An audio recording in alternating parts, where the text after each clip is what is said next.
At its peak, this empire controlled more land than all of Europe combined. It stretched from Vienna to the Persian Gulf, from North Africa to Central Asia. For 600 years, it was the center of the known world. And most people in the West today cannot even tell you its name. It begins in a small corner of modern-day Turkey, around the year 1299.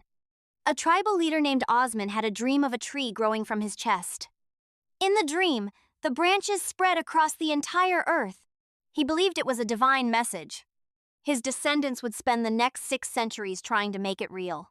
The early Ottomans were not a civilization. They were nomadic warriors on the edge of a dying empire. What made them different was not strength. It was their ability to turn enemies into allies. They absorbed conquered peoples rather than destroying them, and that strategy spread them fast. By 1453, they were ready to do the impossible. Constantinople had stood for over 1,000 years, protected by walls nothing had ever broken. A 21-year-old sultan named Mehmed II changed that. He built the largest cannons the world had ever seen. Stone balls weighing over half a ton fired directly at those ancient walls. In a single day, the walls of Constantinople fell. The Byzantine Empire, the last living heir of ancient Rome, ceased to exist. Mehmed rode into the city on horseback and declared himself the new Caesar. The world had just shifted permanently, and the Ottomans were not close to finished. Suleiman the Magnificent took the throne in 1520. By the time he died, his armies controlled Hungary, and his navy owned the Mediterranean.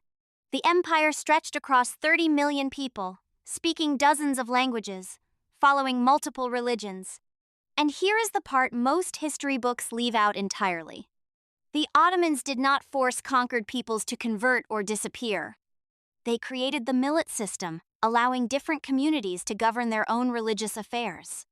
For its era, that level of structured tolerance had almost no parallel anywhere in the world.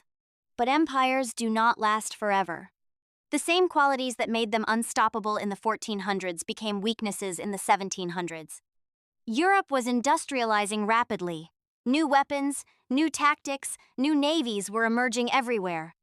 The Ottoman military, once the most feared force on the continent, was falling badly behind. A failed siege of Vienna in 1683 marked the permanent end of their expansion. From that moment, the empire spent 2 full centuries slowly losing ground. By the 1800s, European powers were openly calling it the sick man of Europe. Territories were breaking away.